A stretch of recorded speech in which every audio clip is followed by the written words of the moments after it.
Dobrodošli na ST Moto, uvijek imajte na umu da vozite u okviru svojih mogućnosti, nemojte se precjenjivati i nikako ne pokušavajte radnje iz videozapisa jer posljedice mogu biti kobne. Za sva pitanja, indikacije i nuspojave obratite se ST Moto jer znanje je naš moto.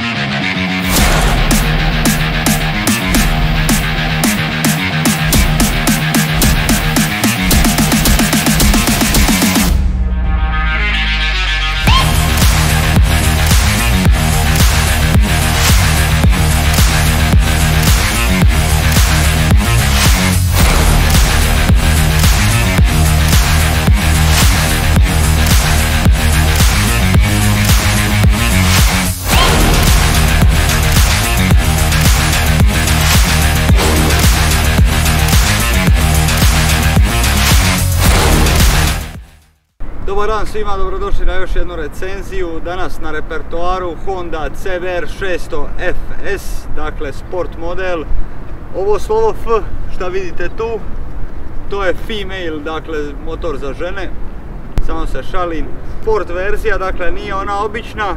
Ako znate običnu verziju F modela, dakle ima sic iz komada, nisu odvojeni prednji i zadnji sic. Straga ima onu ručku za uvati se za suvozača. Ovaj FS model, ovo je bila nekakva baza ili priprema za Hondu CBR 600 RR, dakle prva koja je izašla 2003. godine. Ovaj motor se proizvodio 2001. i 2002. godine. Oni su samo pokušavali staviti ovaj agregat i gledali hoće li to biti zapravo u redu s obzirom na jačinu i na sve skupa, hoće li to funkcionirati na CBR RR modelu. Da su ga zato prestali proizvoditi, dok je onaj običan F model se proizvodio sve do 2007. I onda se ponovo pokrenula produkcija F modela, međutim bolje da to ne probate jer su stvarno loši. I ne znam, ono usporedija bi to sa Parkside-ovom bušilicom što sam kupio u Lidl, eto toliko konja imaju, znači slabe su i nikakve i bezvezne, uopće ne razumijem koja je poanta. Dok ovdje pričamo o stroju koji bi definitivno mogao biti konkurent šestoticama, dakle R6 i GSX-u 636, ide dosta dobro. Malo je volan više napravljen za put, dakle nekakav sport touring motor. Ne bi ga baš svrstao u R kategoriju, a ne bi ni u touring. Jako popularan motor, kvalitetan. Možete ovo kupiti, znate da ste kupili dobar proizvod. Nekakva poznata boljka bi bila naravno natezač faz lanca koja datira još od prvoga CBR-a kojeg su ikad proizveli. Ako primijetite da ima čudan zvuk pri paljenju, odmah to promijenite i to će vas koštati negdje oko 1000 kuna. Ukoliko to ne napravite na vrijeme, onda će vas koštati puno više zato što može oštetiti cijeli motor. Imamo pouzdanu mašinu, 4 cilindra, 109 konja, 80 kW, što zapravo i nije loše, malo slabije nego ostali R-ovi u kategoriji, ali dosta ugodan za voziti, ovako što sam vidio od ovdje. Bravica je ovdje ukomponirana u ovo. Evo, ovo mi se sviđa kod starih motora. Što imaju dosta mjesta ispod sica, znači pak možete staviti tu neke stvari, što je meni zapravo pre super. Instrument tabla je dosta klasična. Ono što mi se ne sviđa, dakle imate sve tu bitne informacije, fuel injection, duga svjetla, žmigavce, lampica od ulja, neutral i tako dalje. E sad ono što mene nervira, pogledajte ovo sad. Znači sad ovdje nema ništa, tu sada nema ništa. Međutim kad se motor tek upali, tu vam pokazuje rezervu kao. Znači ja i dalje ne znam koliko imam goriva, nego samo kad dođe rezerva upale mi se 4 one crtice i ona mala pumpna stanica i piše res. Ako ste već to napravili, onda ste mogli staviti plovak u rezervar da znam koliko imam goriva. To mi je isto jedna mala zamjerka, nisam baš shvatio šta su htjeli s tim napraviti. Ovdje su stupnjevi, dakle koliko je temperatura motora. Dosta zgodno, lipo ukomponirano, malo siromašno, ali ništa strašno. Cijene im stvarno nisu velike, dakle ono što dobijete za 2-3 tisuće eura stvarno će vas služiti, može voziti još 1.000.000 kilometara. Jako kvalitetni, pouzdani, znamo svi kakva je Honda po tom pitanju. Vozija jesam ovaj F model obični, imat ćemo ga na recenziji uskoro. Još sam vam zaboravio reći da je ovo prvi CBR na Einspritz, dakle fuel injection. što je zapravo hondistima, ljubiteljima Honda bilo jako drago kad izašlo i bio jako popularan. Kod nas ga se baš ne može naći toliko lako, cijene su im prihvatljive, sigurno nešto pouzdano dobro, međutim sad ćemo vidjeti kakva je ciklistika i koje ćemo mu zamjerke naći. Ajmo se malo provozati.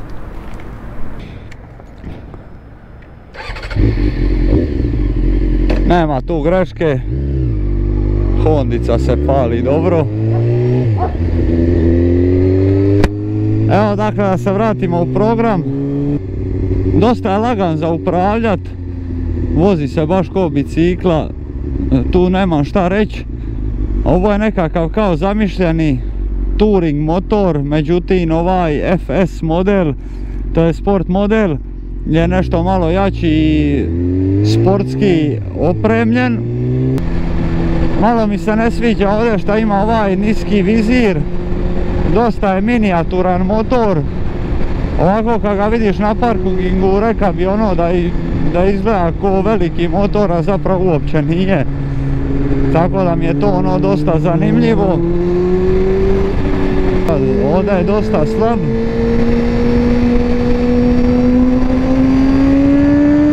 I evo sad na 9 otvara.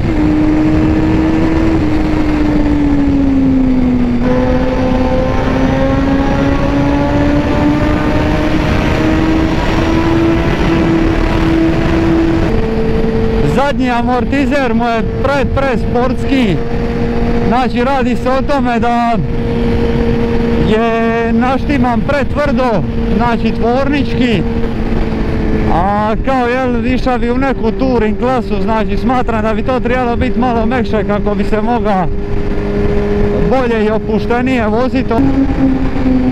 Ima ovaj Storm auspuh, daje mu stvarno dobar zvuk. I što je meni bilo interesantno, znači svaka marka motora ima specifičan zvuk. Kod Honda je to onaj visokotonac, jel, znači ima dosta onaj plitak zvuk, a oštar. I onda ono kad se vozi na malo veće đire, stvarno ga je lipo za čut.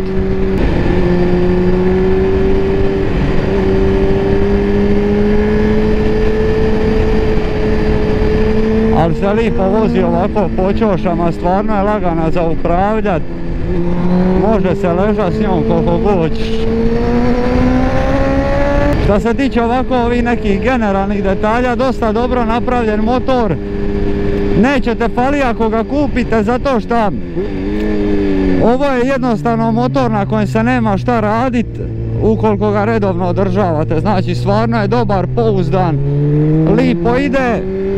Volan nije baš čistiji kao kod R motora, nego nekako malo gore uzdignutiji i to je nekakav taj touring segment od Honde.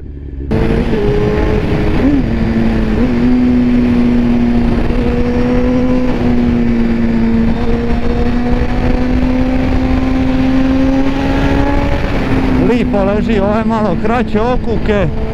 Ne treba se boriti s motorom.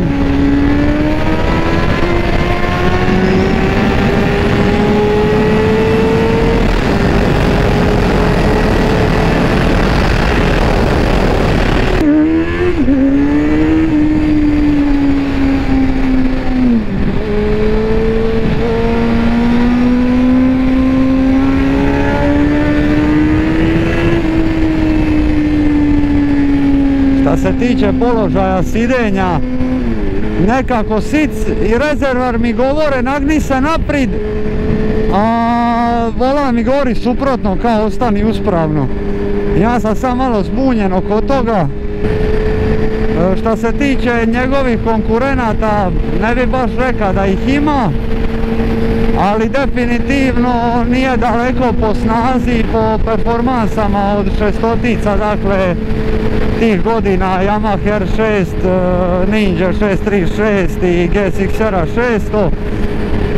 Znači možda mu fali malo više ovoga gasa da bi bio konkurenat s njima.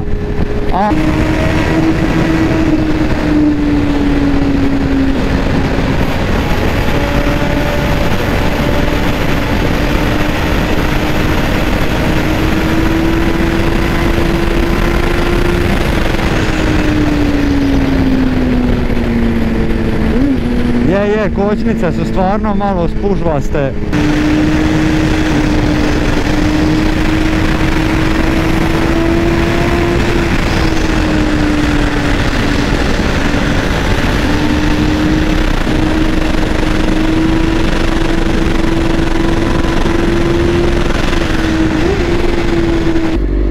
Znači njemu je sad nekako ova temperatura po gradu 98 stupnjeva, znači onda možete zamisliti kako to isparava među nogama. I baza su mi ove dvije male kosturske lubanje tu.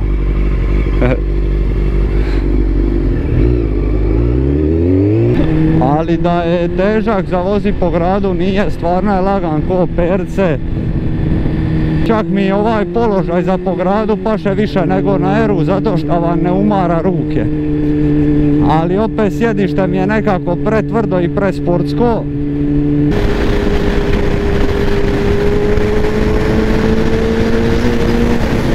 Ovo je stroj sina, razumiš?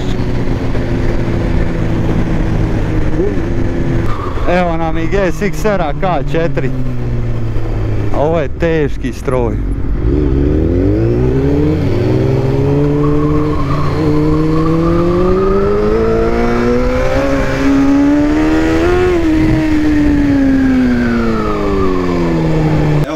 Sa našom Hondicom, vrijeme je da privedemo ovu recenziju kraju.